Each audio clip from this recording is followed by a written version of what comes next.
नमस्कार, आप देख रहे हो होम टीवी भारत। उत्तर प्रदेश से खुशखबरी। आज छठ महापर्व की शुरुआत हो गई है। नहाए खाए के साथ मुख्यमंत्री योगी आदित्यनाथ ने मध्य प्रदेश उत्तर प्रदेश वासियों से इस पर्व को हार्दिक शुभकामनाएं दी। और सीएम योगी ने भोजपुरी में कहा, लोकास्थाया के महापर्व छठ की आप सभी को हार्दिक बधाई। रउआ सब पर छठी मैया की कृपा बनल रहे।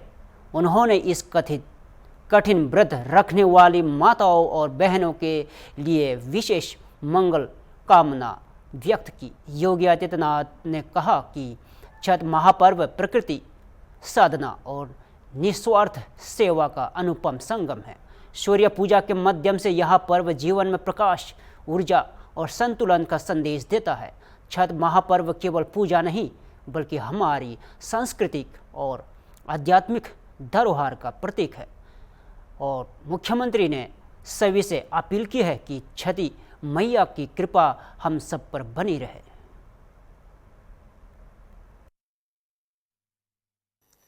नमस्कार।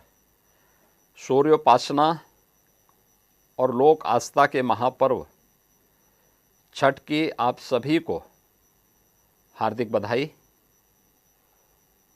रउआ सब पर छठी मैया की कृपा बनल रहे। परिवार खातिर कठिन व्रत रखे वाली माता आ बहन लोगन के हमारी तरफ से विशेष मंगल कामना। छठ महापर्व प्रकृति, श्रद्धा और अनुशासन का एक अनुपम संगम है। सूर्योपासना के माध्यम से यह हमें जीवन में प्रकाश, ऊर्जा और संतुलन का संदेश देता है। यह पर्व केवल पूजा नहीं, बल्कि हमारी सांस्कृतिक आत्मा का उत्सव है।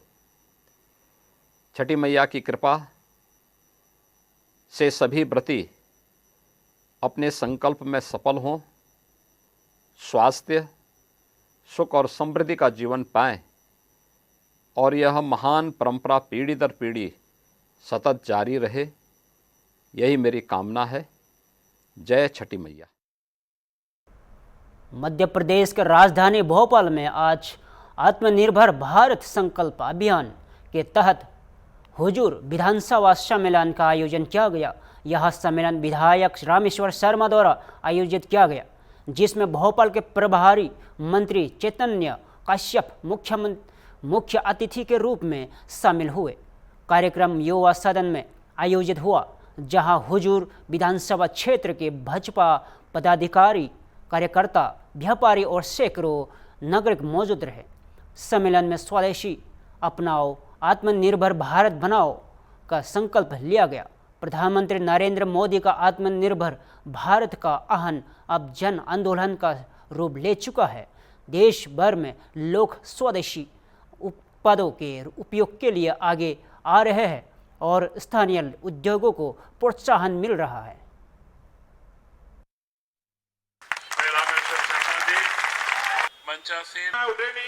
उठाओ पीछे तक, पूरे दिखे नहीं, बहने नहीं उठा रही, उठाओ इधर तक। भारत माता की सेवा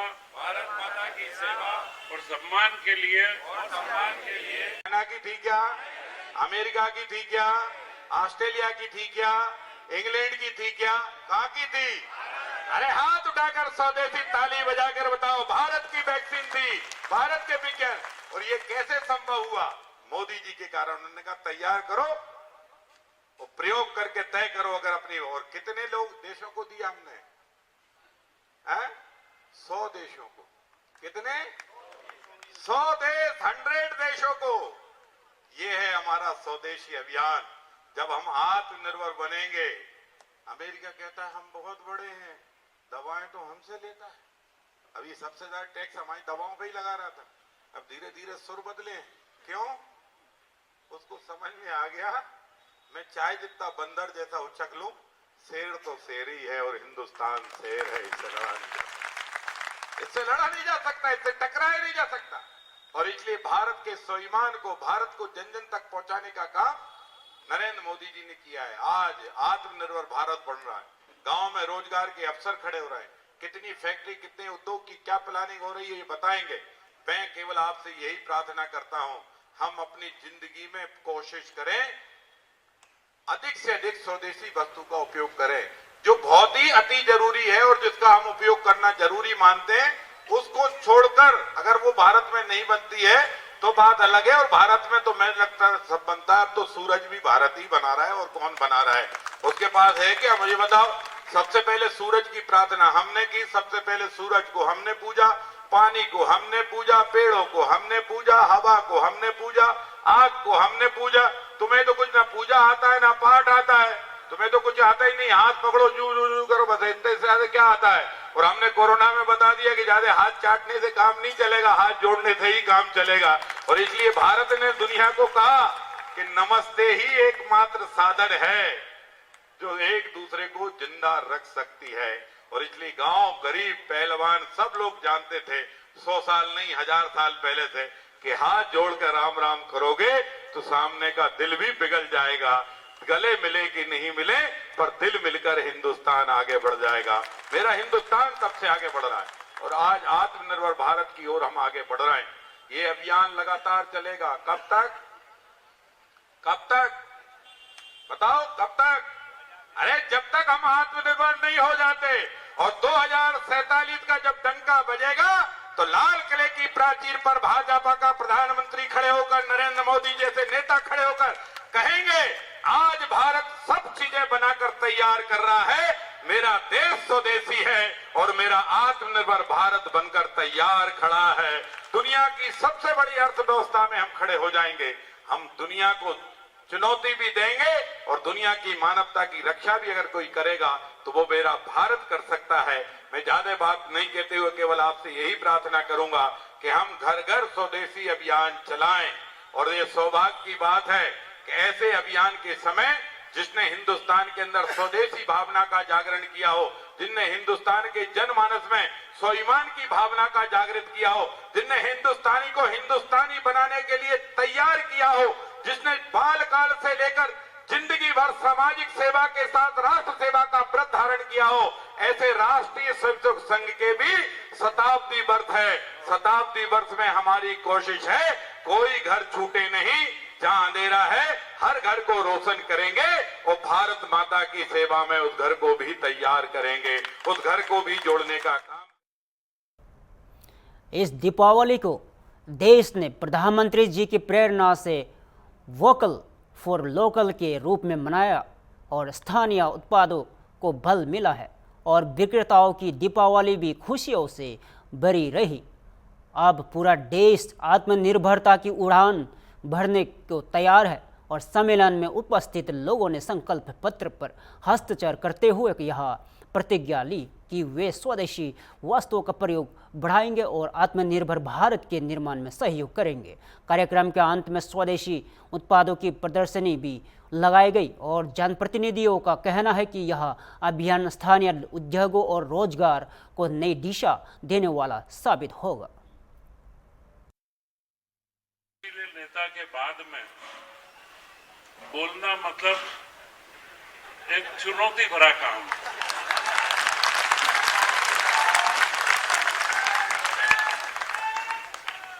परंतु फिर भी इनकी हमारी एक दोस्ती भी है। ये कई विषय छोड़ देते हैं, नहीं तो कोई विषय इनके पास बाकी नहीं है। इन्होंने बीच बीच में कई विषय छोड़े हैं, तो आप और हम उस पर चर्चा करेंगे।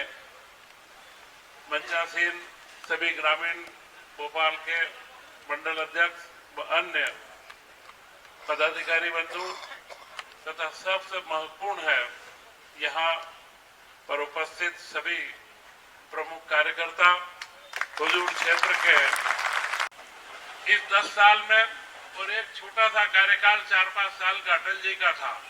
ये घटना मैं आपको बताऊं, महत्वपूर्ण घटना थी। कई कांग्रेसी बोलते हैं कि 84 में हमने परमाणु विस्फोट करा। वह परमाणु विस्फोट सिर्फ परमाणु की तकनीक का विस्फोट था, खाली परमाणु बना के जमीन के अंदर तोड़ा था। वह विस्फोट अगर सही में परमाणु का विस्फोट करा तो अटल बिहारी वाजपेयी ने करा, उसका बम बना करके। खाली परमाणु के सामान हमारे पास पड़े रहे और बारूद आपके घर में ढेर लगा हुआ और बम बनाना नहीं आता है, तो बारूद का आप क्या करोगे? बारूद आपके घर को जला देगा, परंतु बम बनाने की अगर आपके पास प्रैक्टिस है तो अटल बिहारी वाजपेयी ने बम बना करके और उसको फोड़ करके पूरी दुनिया को दिखा दिया कि भारत बम बनाने में सक्षम है। और इसके बाद आज का समय काल आया, आप और हम सब ब्रह्मोस मिसाइल को लगा के रखते हैं। यह ब्रह्मोस मिसाइल स्वदेशी है, यह किसी विदेशी तकनीक पर या वहां के सहयोग से भले ही होगी, परंतु बनाई भारत ने है और इसको छोड़ने का लॉन्च स्टेशन भी हमारा है। और वो ब्रह्मोस मिसाइल परमाणु बम को ले जा सकती है और 5000 किलोमीटर तक ले जा सकती है। ऐसी मिसाइल का निर्माण अगर किसी ने करा है तो वो भारत में प्रधानमंत्री नरेंद्र मोदी के नेतृत्व में करा है। 11 के बीच मेरी एक वीडियो कॉन्फ्रेंस थी, क्रीड़ा भारती का मेरे ऊपर दायित्व है, तो मैंने कहा था आप अकेले ही भाषण दे दें तो भी बहुत होगा, 2 भाषण की जरूरत नहीं है। परंतु उन्होंने कहा नहीं, अगर आप भोपाल में हैं तो आपको आना है। और मैंने इसीलिए आपके आग्रह को, क्योंकि रामेश्वर जी का मेरा रतलाम में एक यात्रा में संपर्क आया और जब इन्होंने वहां रतलाम में भाषण दिया तो मेरे पूरे चुनाव के अंदर लोग कहते रहे कि रामेश्वर जी को बुलाओ, परंतु वह समय आप लोगों के प्रेम का था, आप लोगों के बीच रहने का था, तो वो नहीं आ पाए। तो मैंने यह आग्रह भी किया, परंतु आज का यह एक महत्वपूर्ण कार्यक्रम है। यह भाषण का या मंच का कार्यक्रम नहीं है, यह कार्यक्रम एक संकल्प का कार्यक्रम है। और जो संकल्प भारतीय जनता पार्टी ने लिया है माननीय प्रधानमंत्री नरेंद्र मोदी जी के नेतृत्व के अंदर, 2047 में जब भारत आजाद हो तो यह एक विकसित भारत भी हो, परंतु विकसित के साथ में आत्मनिर्भर भारत भी हो। क्योंकि विकसित होना और उसका स्थायित्व होना, विकास कभी कभी कई बार विदेशों की राशि से, विदेशों के फंड से, विदेशी पैसे से भी विकास हो जाता है, परंतु स्थायी विकास जब होता है कि जब हम अपने बल पर खड़े हों। या आप और हम भी जानते हैं कई बार हम आसपास से इधर उधर का लोन लेकर के अपने आप को विकसित बता सकते हैं, परंतु आत्मनिर्भर वही परिवार होता है कि जिसने अपनी सारी व्यवस्थाएं चाक चौबंद कर रखी हो, वह किसी के भरोसे में नहीं हो। और यही एक मंत्र है आत्मनिर्भर भारत का, वह मंत्र है स्वदेशी, कि हम स्वदेशी को अपनाएं।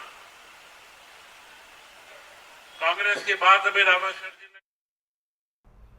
उत्तर प्रदेश के बलिया से खबर है, सपा सांसद सनातन पांडे ने बिहार चुनाव को लेकर विवादित बयान दिया है। सपा सांसद ने कहा है कि उत्तर प्रदेश का बिहार से बेटी और रोटी का रिश्ता है। उन्होंने कहा है कि बिहार में वह मतदाताओं से कहेंगे कि दहेज में गठबंधन की सरकार बना दो और बीजेपी के लोगों से कहेंगे कि बीजेपी में रहो लेकिन दहेज में वोट दे दो। सनातन पांडे ने बताया कि उत्तर प्रदेश से सपा के सिर्फ 5 स्टार प्रचारक ही नहीं होंगे बल्कि 20 सांसद बिहार चुनाव में प्रचार करेंगे। इसमें वह स्वयं और बाबू सिंह कुशवाहा भी शामिल है। उनका यह बयान बिहार चुनाव के माहौल में राजनीतिक हलचल पैदा कर सकता है। सपा और अन्य दलों की प्रतिक्रिया का इंतजार है।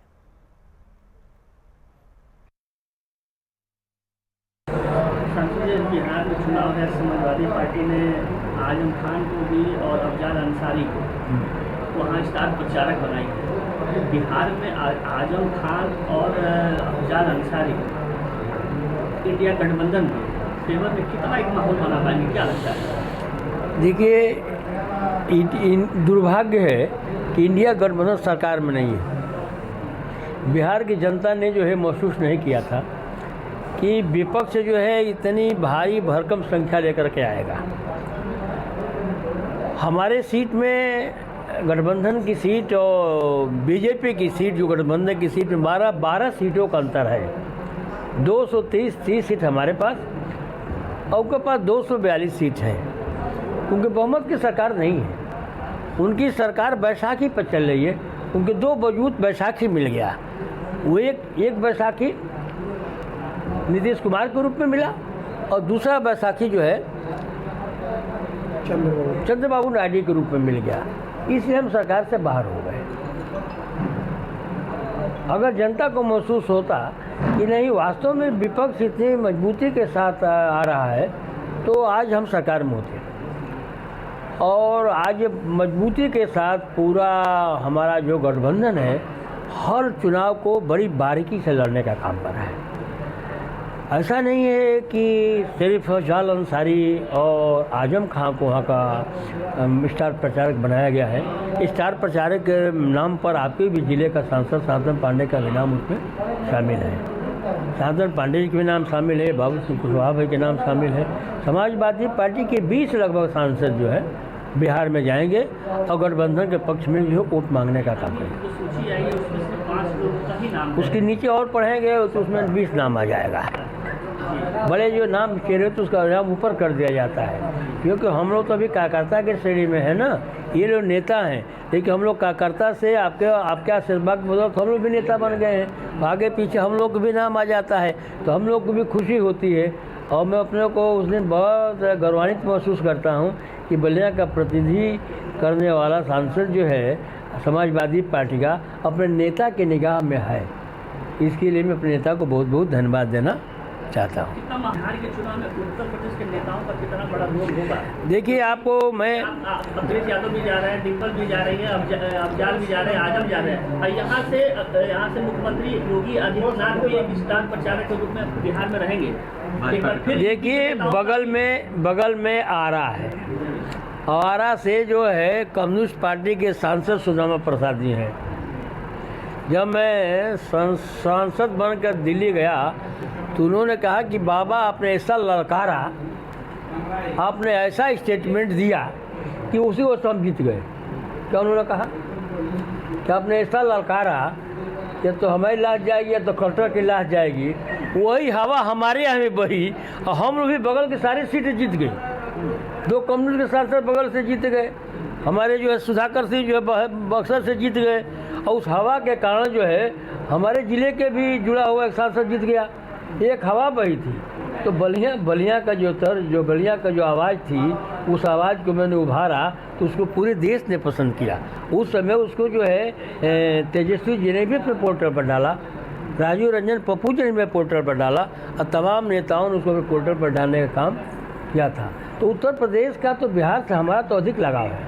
उत्तर प्रदेश के प्रयागराज से खबर है, बसपा नेता भूपेंद्र चौधरी ने सपा के बिहार में प्रचार को लेकर बयान दिया है। भूपेंद्र चौधरी ने कहा है कि अखिलेश यादव की पार्टी बिहार में चुनाव नहीं लड़ रही है, उनका वहाँ कोई प्रत्याशी भी मैदान में नहीं है। उन्होंने कहा कि सपा बिहार क्यों जा रही है इसकी जानकारी मीडिया को मिल ही जाएगी। इसके अलावा उन्होंने बताया कि एनडीए गठबंधन नीतीश कुमार के नेतृत्व में चुनाव लड़ रहा है। भूपेंद्र चौधरी का यह बयान सपा के प्रचार अभियान पर सवाल खड़ा कर सकता है।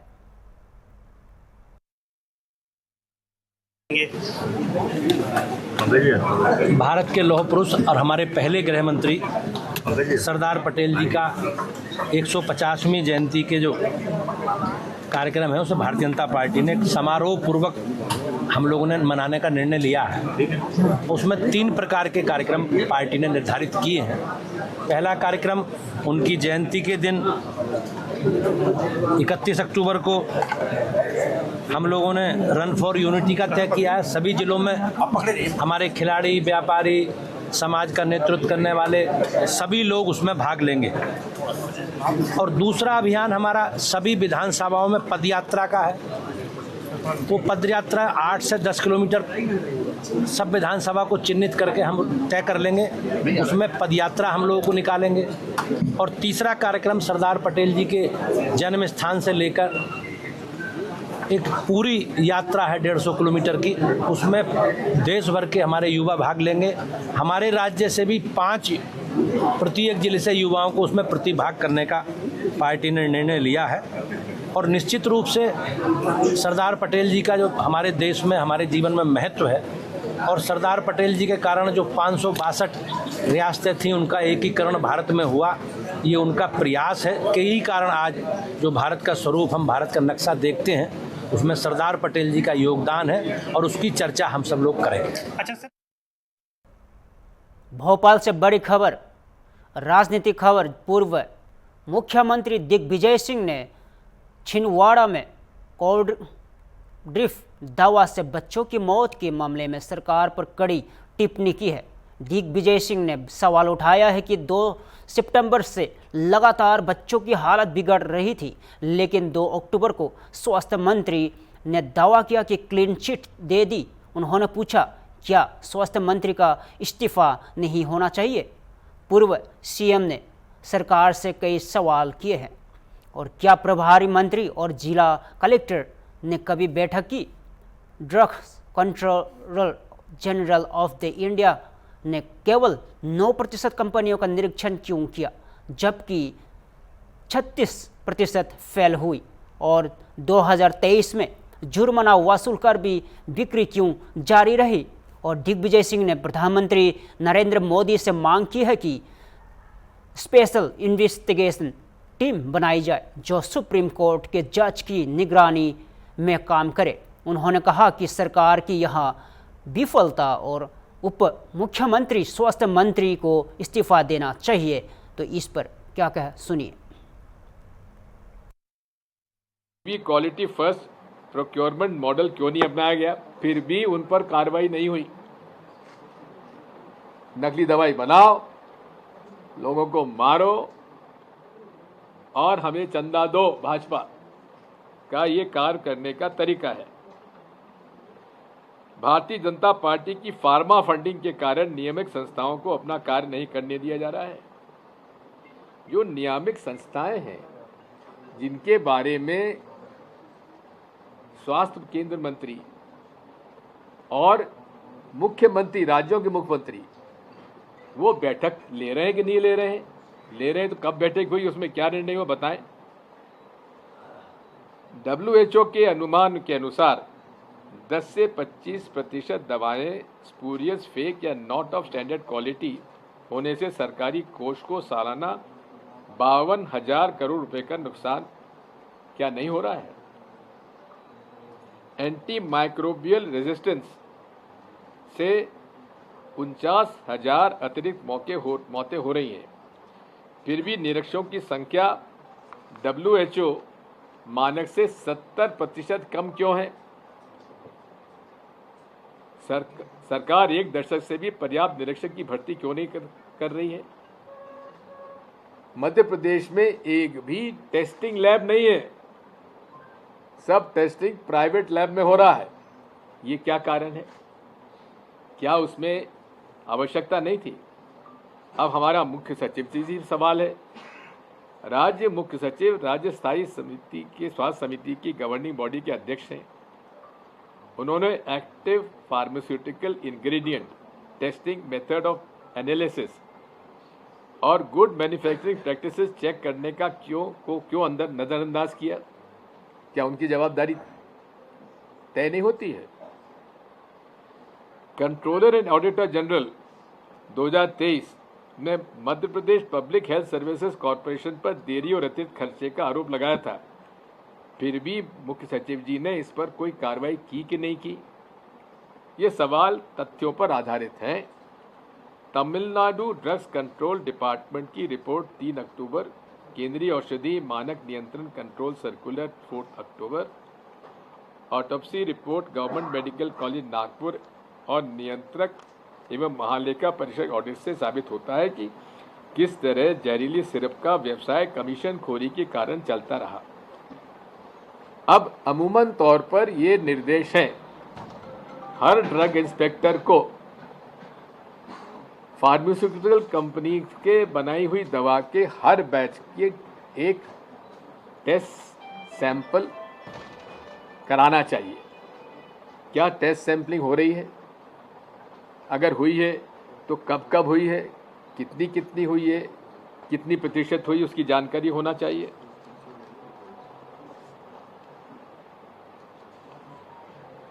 केंद्र ने रिकॉल 4 अक्टूबर को जारी किया।